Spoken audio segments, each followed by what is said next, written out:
Hello and welcome to the For Pete's Sake podcast. I'm David O'Connor with eXp Realty. And I'm Alex Blenkarn with eXp Realty. And today we're going to be going through the March 2023 Peterborough City Market Stats. We got our deal of the month, we got our tip of the month, and a few extra goodies for you guys. So stay tuned.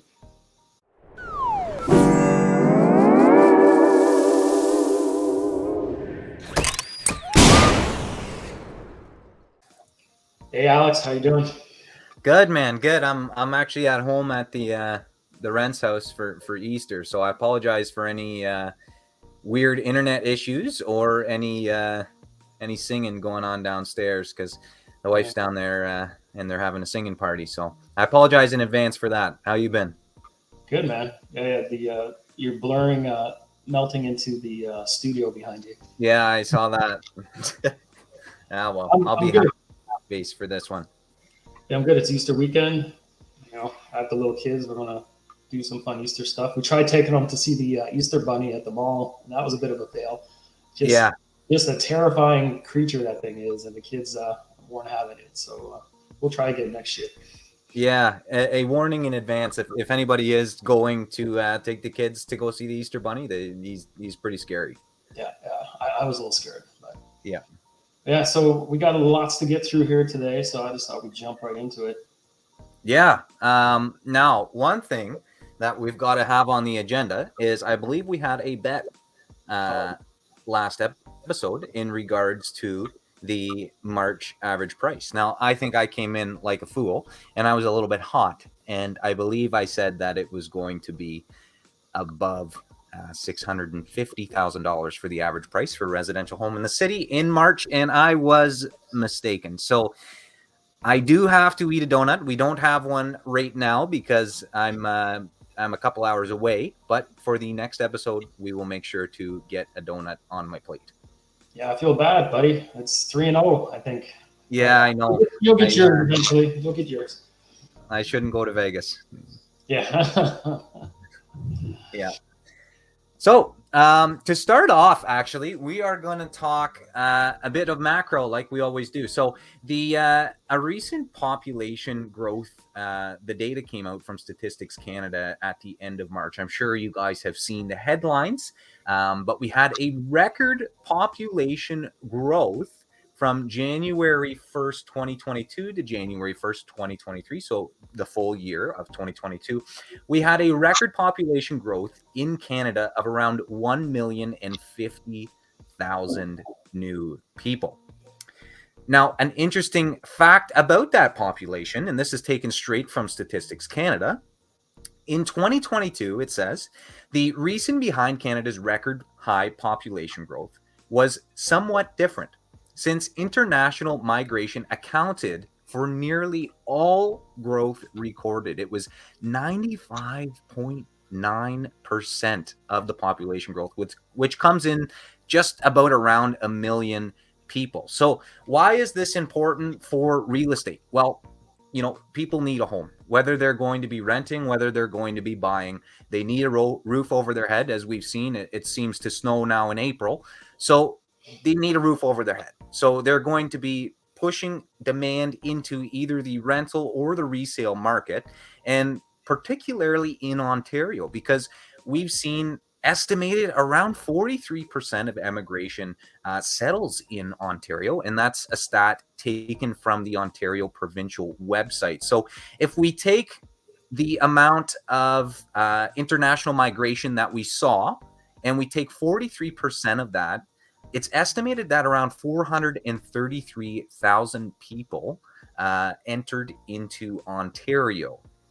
So yeah, that would be around 433,000 people. What we actually saw, and this is the net increase, was 321,748 net new people in the province of Ontario last year.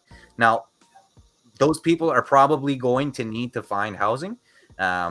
Whether they were coming in from Alberta, whether they were coming in from Nova Scotia or a different country as a whole, they are going to need housing. And what we saw was in Q1 for 2023, we saw a quarter-over-quarter increase. So that data just came out. And we saw 123,000 new people that entered the province of Ontario over the last 3 months, or the first 3 months of 2023. So that's a lot of people. When you look at, I mean, we saw 322,000 roughly last year, and we just saw around 124,000 in the first 3 months. So yeah, I overall I am pretty bullish on Canadian housing, specifically Ontario housing, just because I do not think we're going to have enough supply ready to keep up with the amount of demand that we seem to be experiencing, and I do believe we're going to continue to experience. Yeah, no, that's interesting. We're just saying offline how I don't think we're going to be in a traditional buyer's market anytime soon with those kind of. No. And we'll see. Let's dive into the stats here. We'll see kind of what it's looking like for the local Peterborough market. But I mean, is it safe to say that we've hit the bottom of the market?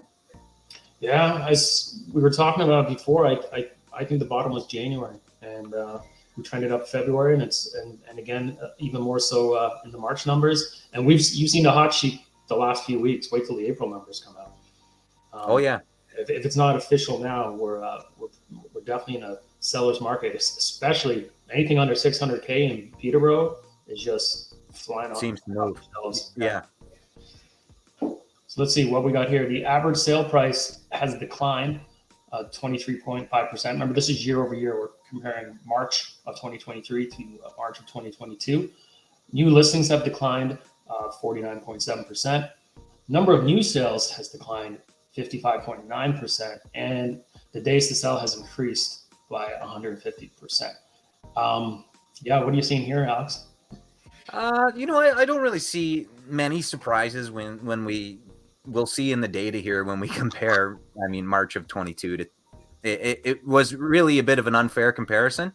We'll kind of go over the comparison month over month, which I think is more of a fair comparison, comparing March 2023 to February 2023. But remember, folks, the March 2022 was the peak of Ontario real estate. So you are going to see a crazy average sale price. You're going to see, a crazy amount of sales, and you're going to see a super low amount for days to sell. So yeah, without further ado, there's the graph. You can see that little uptick coming in at the start of January 2023. Love to see that. And in terms of the actual numbers, we sat and we came in at $612,830. So this is interesting. Look at that March 2021 number. Yeah. We're actually below that. Yeah, it's not quite 650, Alex? Not quite 650, no. I saw the 2021 number. I thought, yeah, what the heck? We're going to beat 625, no problem. And it doesn't look like we did. Now, keep in mind, we're up from that November number at around 575, and we've been going up for the last 4 months. What's interesting, I think by the time we hit June here, June of 2022 at 655, I think we'll be at that or above that, and what we're doing our year over year. That could be another little bet we could do. That's what I was just thinking. That sounds just like a little a donut bet. So you're thinking June we're going to be above 655.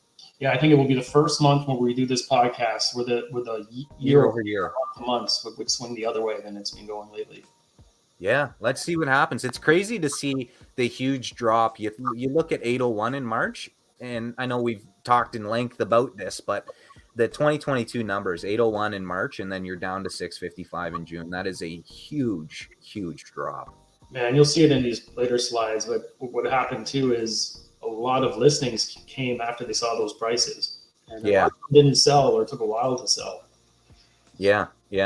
So yeah, that's the average price. And new listings, we see a little bit of an uptick there. I mean, you can see the seasonality of the market. You do have generally a pretty, active spring market in terms of new listings, and we can kind of see it in the graph. We're starting to see a bit more activity in terms of new listings.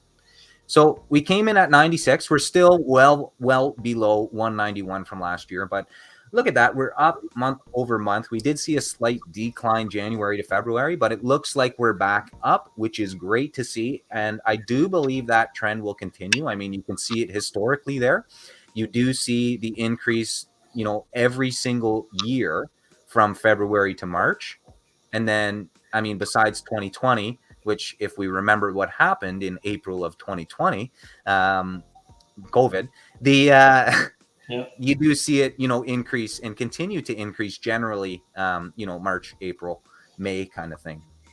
Yeah, I'll be really interested to see because we know. Remember, we have a group chat, and I announced the other day. I think I wrote the buyers are back. Buyers are back. We were talking about it. Buyers being on the sidelines for multiple reasons. 7 rate hikes. They got beat up last year in competition. Buyers are back, and we're seeing, as I said, stuff fly off the shelf that's not holding. So I think.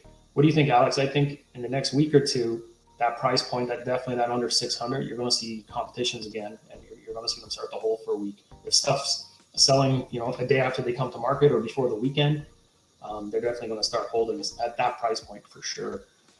Absolutely. And like you said, I mean, the buyers are back. Demand seems to be back, especially for those newer listings. Like you're saying, we're seeing, the days on market. If it's listed, under 600, seems to be a pretty good deal. It generally goes normally in a week. I mean, if it's presentable and it's priced well, and sometimes in multiple offers. Like we do see multiples, out there, boots on the ground. But it's great to see in the multiples, right? Everybody hears multiples and goes, oh no, but we're not seeing 200,000. We're not seeing 100,000 over list. If you are in multiples, maybe it goes 10 or 15 over list. That's what I was going to say. I'd say currently, and the stuff is priced, I'd say for the most part, appropriately. Yeah, we're seeing market value a lot of the time for So, not like last year when they were trying for the slingshot effect. Yeah. And some of them were getting irresponsibly listing low, like something that should sell for 700, being listed at 450. Maybe. Yeah. So we're not seeing that right now. I don't think we'll get back to as bad as it was last year, but I do think you'll see a little bit more of that. Right now, agents, a lot of them are doing 24-hour irrevocables. What that basically means is if you see a property you like and you submit an offer, your offer has to be live and active for 24 hours. Usually that's done for, when it's, say, an estate sale where 3 people have to communicate, or someone has I don't know, they work night shifts. But it's being used for the most part right now as a little strategy to create an impromptu competition. So you submit your offer, you have to give them 24 hours your offer is good for. Then what do they do right away? The agents are going to kick the tires with all the other agents or any buyers that have reached out to them directly to try to create competition, get another offer in. And as soon as that second offer comes in, you go into competition, you can start to drive that price up a little bit. So that's where we're seeing the last month or so. But I do think we'll go back into official holding probably as soon as a couple of weeks from now. Now, there was a very, very interesting article and piece of news that came out regarding that blind bidding. Right. Yeah. If we remember back to, I believe it was in the Liberal government's campaign, he had said that he was going to ban blind bidding. So there was an interesting piece of software that came out and they're going to partner with Realtor.ca. And basically it allows for that auction system that you've seen kind of bouncing around in the news. And it allows people to see information that has been disclosed by the seller. Now, the seller and the listing agent get to choose what information is disclosed, and they also get to choose whether or not they want to participate in this auction system. So it's not mandatory when you're selling your house, but perhaps we do see it happen in situations where maybe there is an estate sale, they need to move it quickly. Perhaps this auction system encourages buyers to go put in an offer on something that's holding that they may have otherwise not put in an offer on because it was holding and they didn't want to put on an offer or compete. So let's see what happens there. Now in Ontario, as we know, the bidding system is real estate's regulated provincially. So it'll vary province to province. I believe in the provincial legislation for Ontario, we're not allowed to disclose price. So it'll be interesting to see what happens with this blind bidding change in Ontario. We haven't heard anything as realtors yet. There hasn't been really anything that's come out from Korea, the Canadian Real Estate Association, or the Ontario Real Estate Association regarding this change. But stay tuned for that, because it could be a big change coming up in 2023. Could be huge. Yeah. We'll see where that goes, because it could be the beginning of something that could see the eradication of buyer agents down the road, right?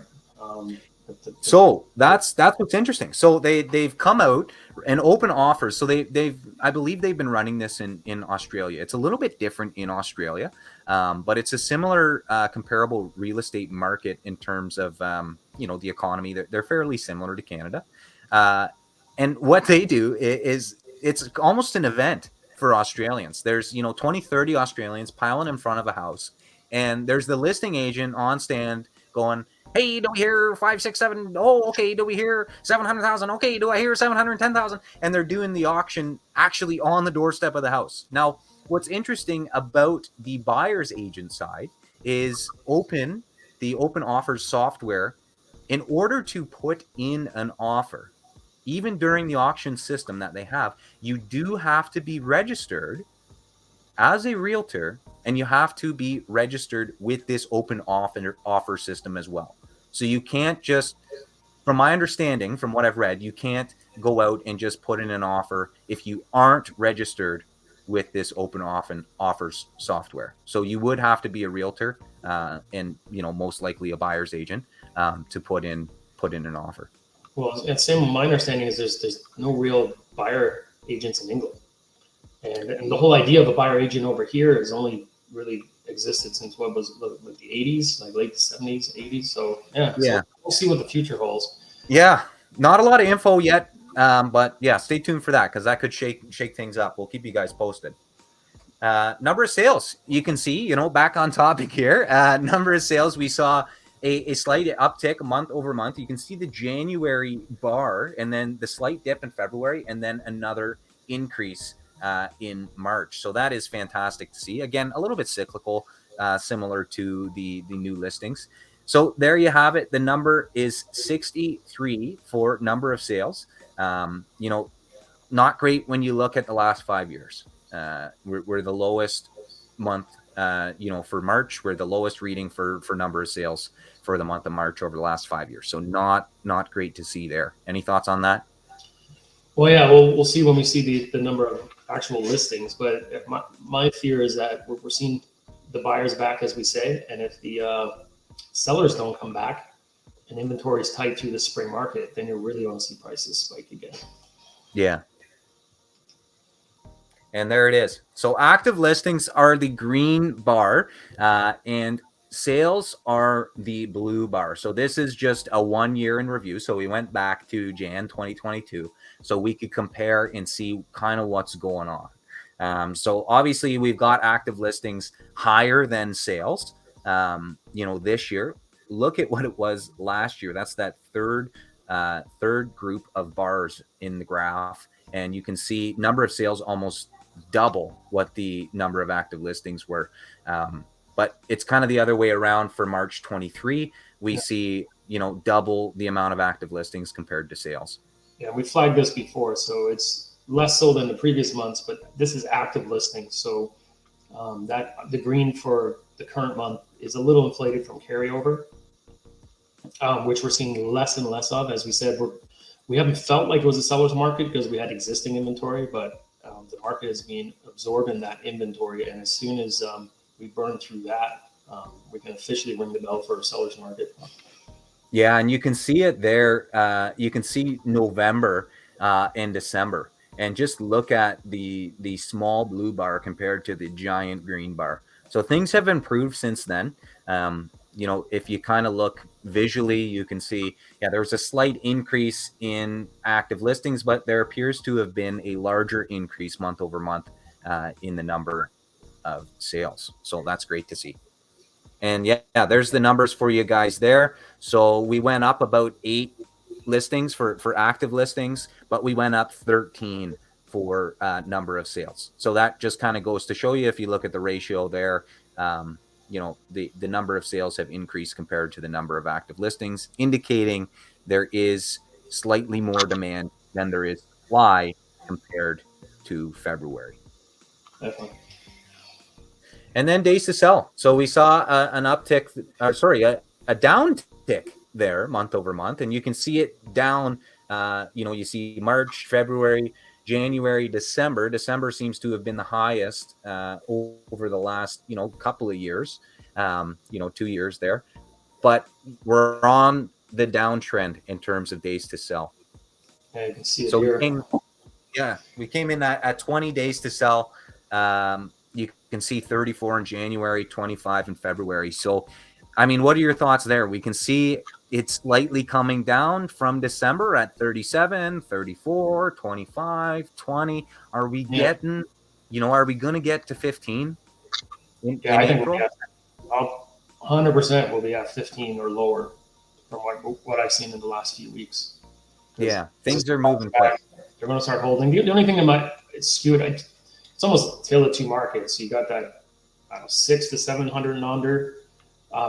Stuff definitely north of 700 tends to be sitting a little bit longer, but the stuff under 600 for sure is moving pretty quick. So that's why I'd be interested, to dissect the numbers a little further and see the days on market for the different price points. But as you know, this is on average. So I do think overall, especially if they start holding, and those that we don't get that inventory we think we're going to get, and stuff's going to start moving.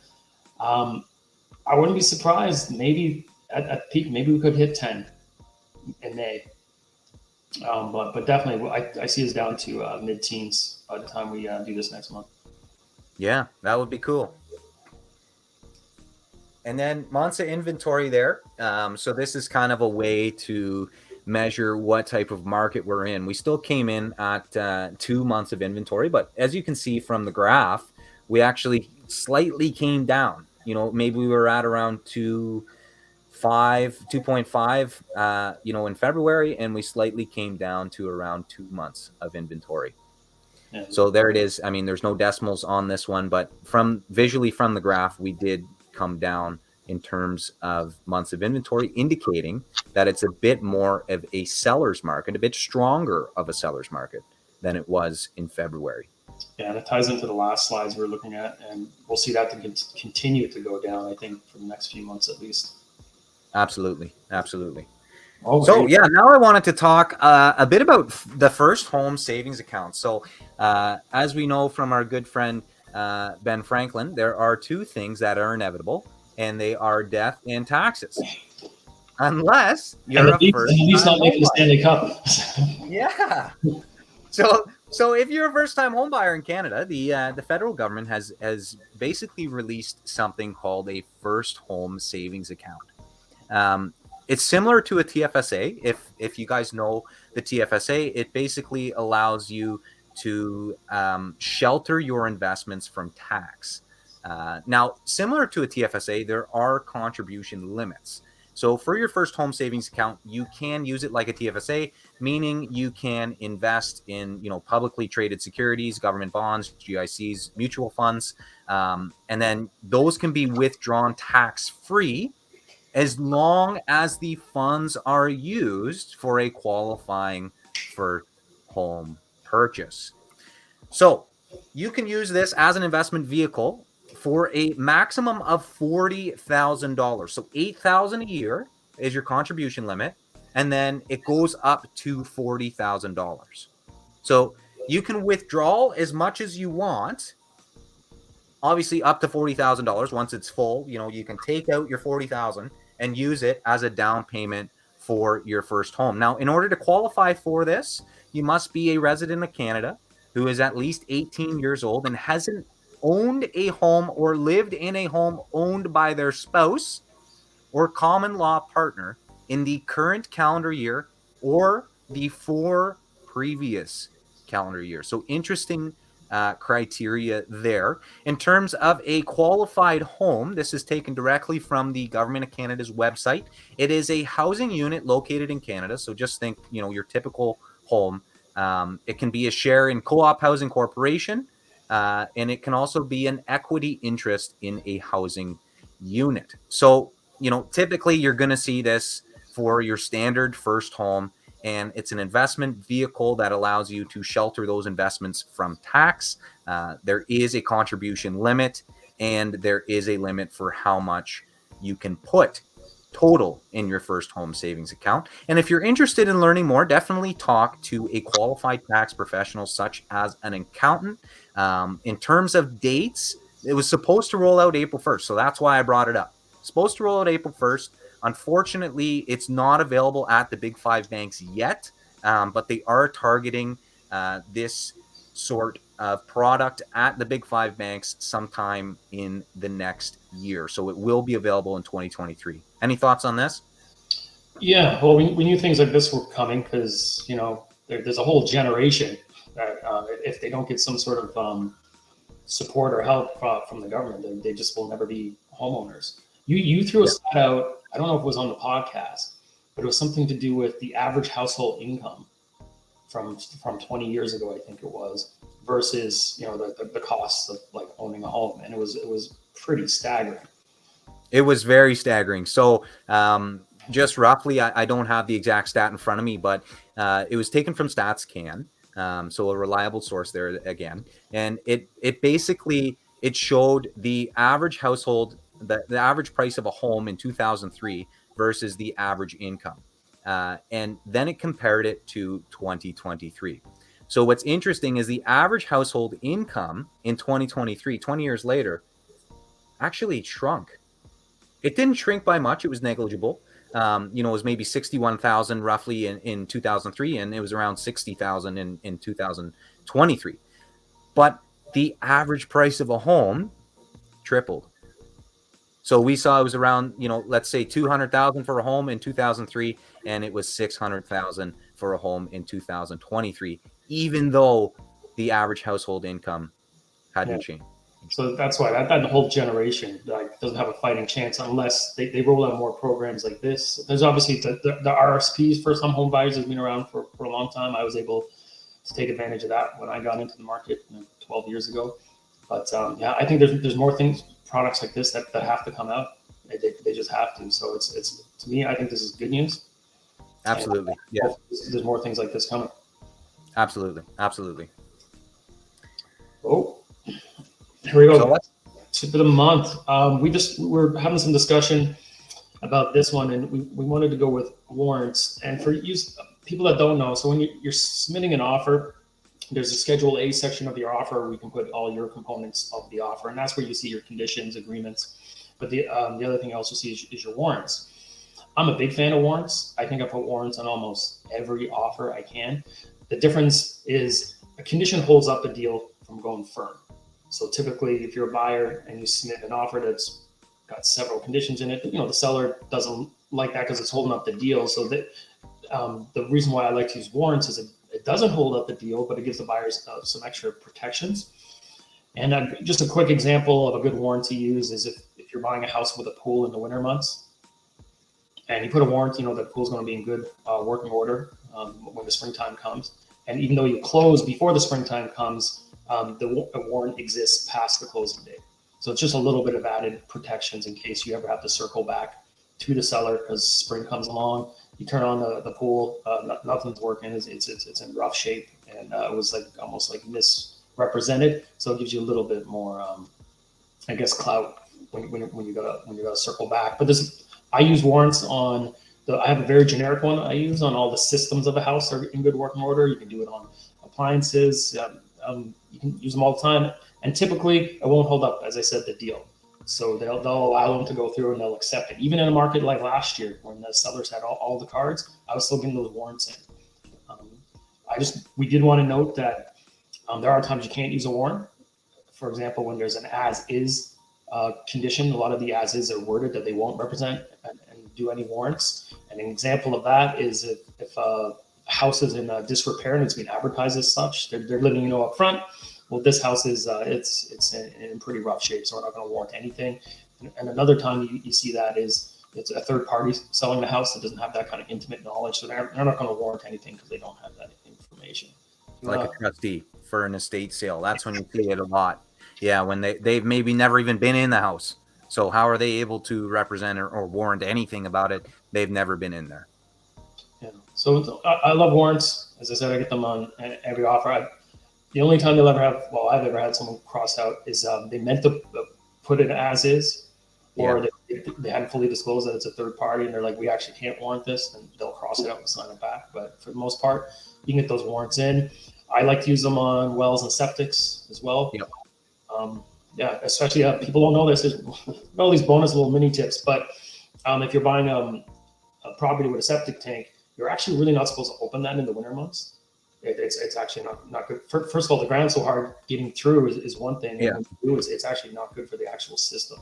So if you're buying a property that has a septic system in the winter, or I have them in general for any house septic, but definitely if you're buying it in the winter months and you can't open it and take a look at it. Yeah, definitely. Warranties are fantastic. Here All right, so now we got the deal of the month. 936 Phillip Street in Peterborough. So look at that handsome fella there on the right. Yeah, phenomenal listing agent. This is my listing, and the reason we've got it at deal of the month is listed at 649.9. It's got 1,700 square feet, so you're at a price per square foot of $382, which is just incredible. Now, Dave, you know the area. I know the area, but tell us kind of a little bit about the area. So, North Peterborough, really close to Trent University. There's a lot of Trent student houses in this area. I just sold one, or sorry, a client of mine just bought one recently, and a lens that's important because it's usually when parents are buying maybe a house that their child is going to rent, and maybe they rent to friends. One thing I wanted to note is this is a phenomenal area because there's student houses in I'd say different types of neighborhoods in town. Some of them, you wouldn't want your children being there. I won't name the streets. This is just a nice, safe neighborhood, and I feel like because there has been a lot of student houses in this area, there's an appetite for it. So you don't have to worry about neighbors. Sometimes they get upset if there's a lot of student houses in that area. So you're close to Trent. As I said, nice neighborhood. What I like about this one too is I think it's got what, five bedrooms with the opportunity to put a sixth in here. It's got 4 bedrooms with the opportunity to potentially add 2. So the way you would do that would be putting up a wall in between the living room and dining room. So when this guy bought it, it was actually set up like that. And that's why there is a slight lip here where there's the dining room right now, because this was actually a wall and a bedroom. And you could potentially turn it back into that sort of layout with a wall right here, bedroom where the carpet is, and then you would throw another bedroom right here and maybe a small living room. There's a door just right here, so it would work perfectly, and another door right here that you could either seal up or leave as is. Another fantastic part about this property is it also works for families. So you've got just an incredible location. I'm just going to pull it up on Google Maps, but you can kind of see the drone shot here, and this is Adam Scott. So this is a French immersion high school right here, and you've got a lot of bungalows in this area, so that's what makes this home unique. Obviously, it's not a bungalow, it's a gorgeous Cape Cod style home, and it's actually got the 2 separate floors, which is fantastic for families. You can have the kids asleep upstairs and you can be watching TV downstairs in the living room. So in terms of the neighborhood, I'm just going to pull up Google Maps here. Can you guys see that all right? Yep. So this is the neighborhood right here. So you've got Fairhaven Home, which is a retirement home, I believe. It's a nursing home, sorry, not a retirement home. Then you've got Adam Scott right here. So fantastic. If your kids go to Adam Scott, they can literally walk home, which is incredible. There is a city bus stop right here. So again, if your kids go to Trent, if you're a student, you can take the bus up to Trent. You've got Edmondson Heights Public School, which is another French immersion school. This is the elementary school. So maybe the kids go to Edmondson Heights if they're younger, and then they go to Adam Scott. I believe Adam Scott it's a high school, so they would go there after they graduate Edmondson if they wanted to stay in the French immersion stream. And fantastic, these are one of the few French immersion schools in Peterborough, so that is incredible. You're also really close to Chemong Road, and tell us a bit about Chemong Road, Dave. Well, yeah, for those not familiar with Peterborough, you have, to me, the two main, I guess, business districts. One is the Lansdowne stretch that goes east to west, but the north to south is Chemong Road. So up Chemong, you have all your big outlets. You have your Walmarts, your Canadian Tire, lots of restaurants, lots of plazas. All the fast food things you can think of. All those kind of like I say big town or city kind of amenities are all right there. And as you can see from the location, you can walk there. It's also a very, very short car ride. So all those amenities Peterborough has to offer, you're striking distance. Absolutely. And then it's also, filled with different churches in the area. You've got a ton of different walking trails. There's a trail right here. That's the Parkway Trail. That's a major one. But there's actually walking trails in behind Edmondson Heights Bible Chapel right here that you can walk through in the forest. And then there's Bears Creek, I believe that's what it's called, is up here that you can walk through. And then you can also, there's Bears Creek there. You can also come down here and have access to the water right at Auburn Reach right here down Langton. So just down the road, and then you cross over Water Street. There's kind of a little inlet right here that allows access to the water. So just a fantastic location in terms of an investment property. Market rent, I believe there is homes in the area that are renting for around $800 a room. So definitely a great return there. Fantastic family neighborhood as well. It's just an all-around great property. Maybe I'm a little biased, but I love it. And I think it's at a fantastic price for $650. No, it's a great one. I mean, we kind of just talked about it, but it's actually one of those neighborhoods that it's both. It could be a good family home or a potential student investment home. Absolutely. And just gorgeous kitchen. And that's one of my favorite parts about it. And then the 3-season sunroom off of the kitchen is just incredible in those summer months. Beauty. Yeah. So there we have it.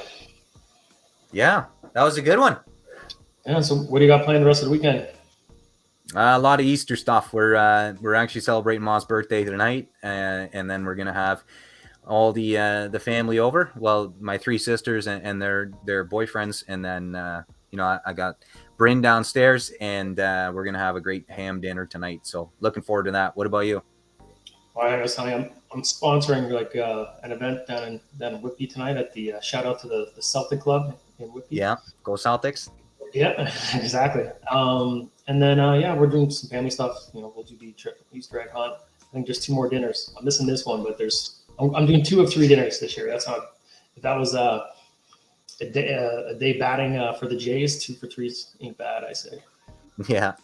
Actually, I'll catch some baseball, but I see they're playing Anaheim, so those games are on a bit later. But yeah. Well, that's it for me. So, man, as I said, appreciate you putting all this together. Appreciate your time, and have an amazing Easter long weekend. Thanks, brother. Appreciate your time too, and thanks for joining us today, guys. We hope you enjoyed. Next time, I will have my second donut, so stay tuned for that. And without further ado, that's all, folks. Take care.